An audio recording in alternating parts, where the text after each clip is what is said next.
What God build, God maintains. Hi mga ka-journey, Mami Grace here. Usap tayo. Pursue your calling no matter what happens. Mga ka-journey, familiar ba kayo sa kwento ni Nehemiah from the Old Testament?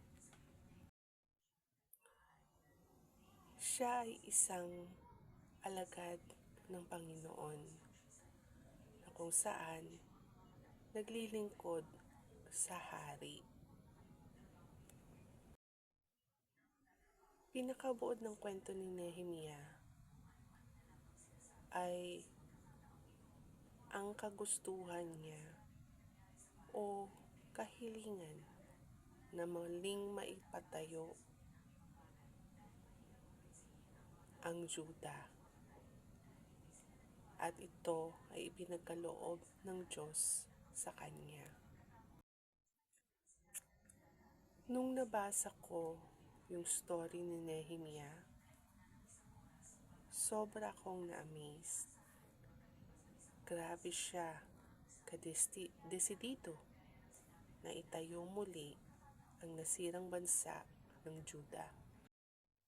Grabe ang favor and protection ni Lord nung nag-decide siya na itayo itong muli. Provided pa lahat ng hari.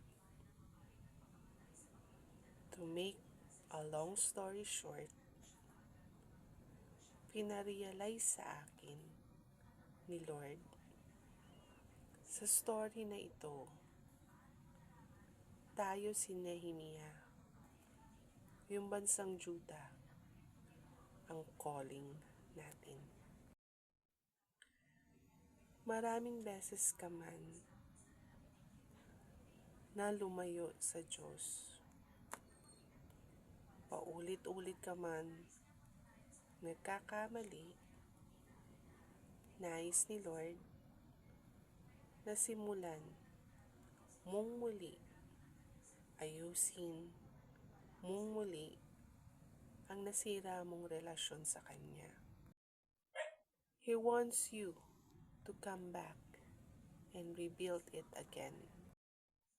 We were called by God from the beginning.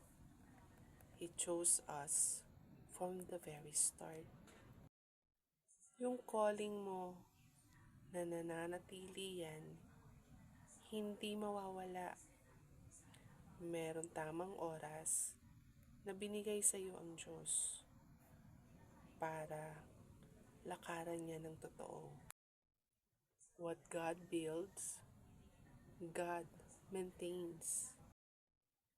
At ngayon ang tamang oras para buuhin ang nasira mong relasyon kay Kristo. Yes, He wants us to rebuild your broken relationship in Him. This time, He wants you to pursue your calling no matter what happens. Once you pursue your calling, seriously, expect the attack of the enemy. Marami ang susupok na sisirain ito. Marami ang magnanais na pagbagsakin kang muli because your calling is getting higher.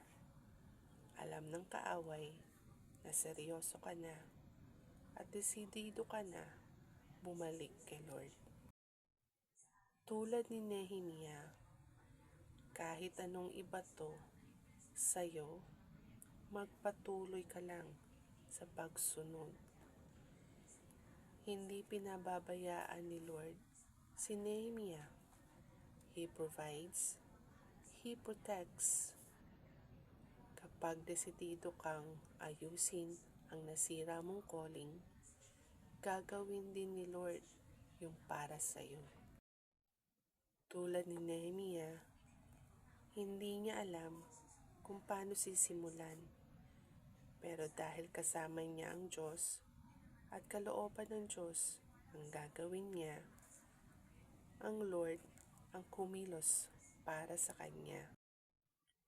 At the end of the day, mapapahiya ang kaaway, mapapahiya lahat ng mga hindi naniniwala sa iyo dahil nagawa mong ibalik, ayusin ang nasira mong relasyon kay Lord. Sila mismo ang mamamangha dahil nagawa mong ayusin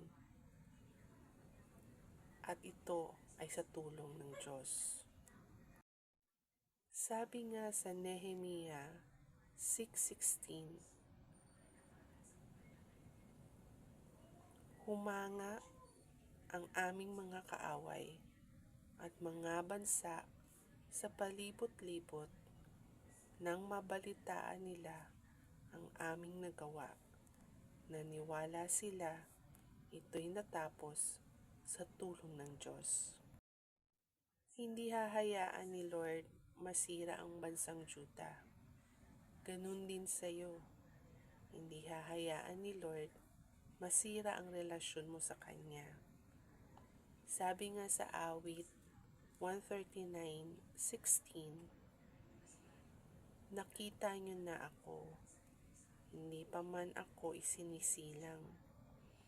Ang itinakda mga araw na ako'y mabubuhay ay nakasulat na sa aklat niyo bago pa man mangyari.